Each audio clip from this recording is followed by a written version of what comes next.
പ്രിയമിത്രങ്ങളെ, ഇന്നത്തെ കഥയിലേക്ക് എല്ലാവർക്കും സ്വാഗതം. കഥ ആരംഭിക്കാം.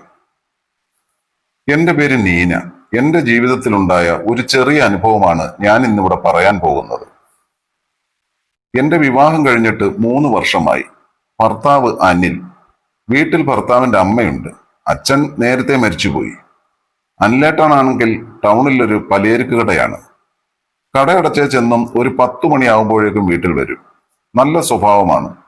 മദ്യപാനമോ അങ്ങനെ ദുശീലങ്ങളോ ഒന്നുമില്ല. ഒരു ദിവസം രാത്രി ഭക്ഷണമെല്ലാം കഴിച്ചതിന് ശേഷം അടുക്കളയിലെ ജോലിയൊക്കെ കഴിഞ്ഞ് ഒരു കുളി കുളിക്കുന്ന പതിവുണ്ട് എനിക്ക്. അന്നും പതിവ് പോലെ കുളിക്കാനായി പോകാൻ തുടങ്ങി. കുഞ്ഞിനെ എടുത്ത് തൊട്ടിൽ കിടത്തിയിട്ട് അലമാരയിൽ നിന്ന് ചുരിദാറും എടുത്ത് ബാത്റൂമിലേക്ക് പോകാൻ തുടങ്ങിയ എന്നോട് അനിലേട്ടൻ പറഞ്ഞു, നീനെ, നീ കുളിച്ചിട്ട് നൈറ്റ് ഗൗൺ ഇട്ടാൽ മതി കേട്ടോ. ഇത് കേട്ട് ഞാനൊന്ന് തിരിഞ്ഞു നോക്കി. അനിലേട്ടൻ അത് പറഞ്ഞപ്പോൾ ഞാൻ അത്ഭുതപ്പെട്ടുപോയി. അതിനോടൊപ്പം എനിക്ക് അല്പം നാണവും തോന്നി. ഞാൻ ഏട്ടനെ നോക്കി ഒന്ന് ചിരിച്ചു. ഞാനൊന്നും മിണ്ടിയില്ല. പുള്ളിക്കാരൻ നേരത്തെ ഗൾഫിലായിരുന്നു. പിന്നെ ഗൾഫിൽ നിന്ന് വന്ന ശേഷമാണ് ഇവിടെ കട തുടങ്ങുന്നത്. ഗൾഫിൽ നിന്ന് വന്നപ്പോൾ അവിടുന്ന് കൊണ്ടുവന്നതാണ് സിൽക്കിന്റെ 2 നൈസായിട്ടുള്ള നൈറ്റ് ഗൗണുകൾ.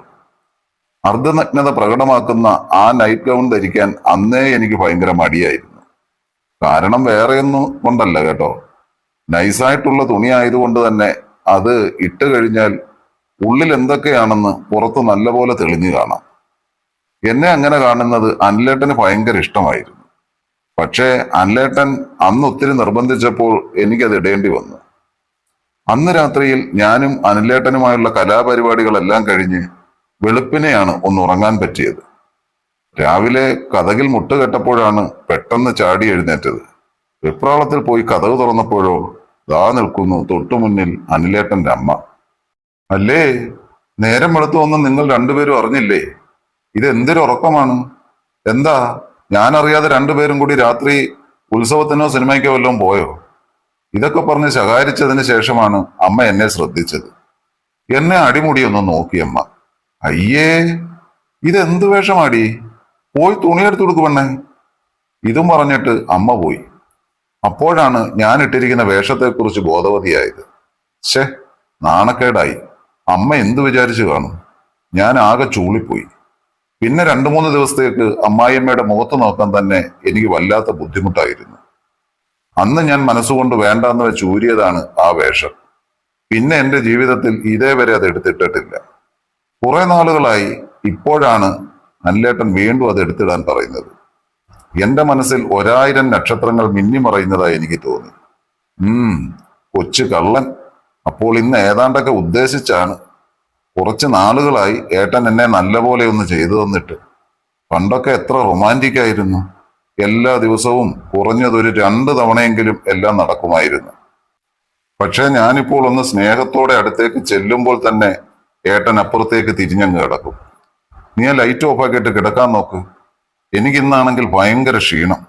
രാവിലെ എഴുന്നേറ്റ് കടയിൽ പോകേണ്ടതാണ്. അനിലേട്ടന്റെ വായിൽ നിന്ന് മിക്കവാറും ഞാൻ ഇത് കേട്ടുകൊണ്ട് ആണ് കിടന്നുറങ്ങുന്നത്. അല്ലാതെ എന്ത് ചെയ്യാൻ? അത് കേൾക്കുമ്പോൾ തന്നെ വല്ലാത്ത വിഷമം തോന്നിയിട്ടുണ്ട്. അനിലേട്ടൻ എന്നിൽ നിന്ന് അകന്നു പോവുകയാണോ എന്ന് പോലും ഞാൻ സംശയിച്ചു. ഇപ്പോൾ ഏട്ടൻ പറഞ്ഞത് കേട്ടപ്പോൾ ഉള്ളിലൊരു കുളിർമഴ പെയ്തതുപോലെ തോന്നുന്നു. ഇളം ചുവപ്പ് നിറമുള്ള ആ നൈസായ നൈറ്റ് ഗൗൺ ബാത്റൂമിലെ സ്റ്റാൻഡിൽ വെച്ചിട്ട് നീന ഷവറിൽ നിന്ന് വീഴുന്ന ആ തണുത്ത ജലഗണങ്ങൾക്ക് താഴെ കുളിരുന്ന ശരീരവുമായി അങ്ങനെ നിന്നു. മനസ്സിലാണെങ്കിൽ അടക്കാനാവാത്ത സന്തോഷം. കാലിന്റെ തള്ളവിരലിൽ നിന്ന് ഒരു പെരുപ്പ് മുകളിലോട്ട് കയറുന്നു. ഹോ, ഓർക്കാൻ കൂടി കഴിയുന്നില്ല. ഇന്നലെ വരെ രാത്രി ഞാൻ കുളിക്കാൻ പോകുമ്പോഴേ അനിലേട്ടൻ ഉറക്കത്തിന്റെ പാരമ്യതയിൽ എത്തുമായിരുന്നു. കുളി കഴിഞ്ഞെത്തുമ്പോഴേക്കും ആളാണെങ്കിൽ ഭയങ്കരമായിട്ട് കൂർക്കം വലിച്ച് ഉറക്കവുമായിരിക്കും. ഇന്ന് പക്ഷേ എന്റെ വരവിനായി അദ്ദേഹം വളരെ ക്ഷമയോടെ കാത്തിരിക്കുമെന്ന് എനിക്കറിയാം. അവിടെ കാത്തിരിക്കട്ടെ. കള്ളൻ. ഇത്രയും ദിവസം ഞാൻ കാത്തിരുന്നില്ലേ? അവൾ മുടിയൊക്കെ ഷാമ്പൂ തേച്ച് നന്നായി കഴുകി. എന്നും ഉപയോഗിച്ചുകൊണ്ടിരുന്ന സോപ്പ് അങ്ങോട്ട് മാറ്റി വെച്ചിട്ട് നല്ല മണമുള്ള ഒരു സോപ്പ് എടുത്ത് ദേഹത്തെല്ലാം തേച്ചങ്ങ് കുളിച്ചു. മതി, ഇനിയും താമസിച്ചാൽ ചിലപ്പോ കുഞ്ഞുണരും. കുഞ്ഞെങ്ങാനും ഉണർന്നാൽ പോയത് തന്നെ. എല്ലാം ഹതാകുക. അവൾ പെട്ടെന്ന് ടവലെടുത്ത് ദേഹമെല്ലാം തുടച്ചിട്ട് വേഗം തന്നെ നൈറ്റ് ഗൗൺ ഇട്ടുകൊണ്ട് ഒരു ചെറു പുഞ്ചിരിയോടെ മുറിയിലേക്ക് ചെന്നു. അവിടെ കണ്ട കാഴ്ച അവളെ വളരെ വിഷമത്തിലാക്കി. അനിലേട്ടനാണെങ്കിൽ അതാ കൂർക്കം വലിച്ചു കിടന്നുറങ്ങുന്നു. ഇനി തന്നെ പറ്റിക്കാനെങ്ങാനുമാണോ എന്ന് വിചാരിച്ചവൾ അനിലിനെ തട്ടി വിളിച്ചു. നോ രക്ഷ. ഇനി ബോംബ് പൊട്ടിയാൽ പോലും അങ്ങേരെ എഴുന്നേൽക്കില്ല. വിഷമവും സങ്കടവും സഹിക്കാൻ വയ്യാതെ നീന കട്ടിലിൽ തളർന്നിരുന്നു പോയി. അല്ല, ഇന്നലെ എന്തിനാ എന്നെ കൊണ്ട് വെറുതെ നൈറ്റ് ഗൗൺ ധരിപ്പിച്ചത്? പിറ്റേന്ന് കടയിൽ പോകാൻ ഒരുങ്ങുന്ന അനിലിന്റെ അടുത്ത് വന്ന് നീന ദേഷ്യത്തോടെ ചോദിച്ചു. ആ അതോ, നീയല്ലേ കഴിഞ്ഞ ദിവസങ്ങളിലൊക്കെ അർദ്ധരാത്രി എഴുന്നേറ്റിരുന്ന് ചൂടുകൊണ്ട് കിടക്കാൻ പറ്റുന്നില്ല, അവിടെ ചൊറിയുന്നു ഇവിടെ ചൊറിയുന്നു, ചുരിദാർ ഇട്ടിട്ട് എന്തൊരു ചൂടാണ്, ഊരിക്കളയാൻ തോന്നുന്നു എന്നൊക്കെ പറഞ്ഞത്. അതുകൊണ്ടാണ് ഞാൻ പറഞ്ഞത് നീ ഇനി മുതൽ കിടക്കാൻ നേരത്ത് നൈറ്റ് ഗൗൺ ഇട്ടാൽ മതിയെന്ന് ഞാൻ പറഞ്ഞത്. അതാവുമ്പം വലിയ ചൂടെടുക്കില്ലല്ലോ. അതുകൊണ്ട് ഇന്നലെ രാത്രിയിൽ നീ സുഖമായി കിടന്നുറങ്ങിയില്ലേ?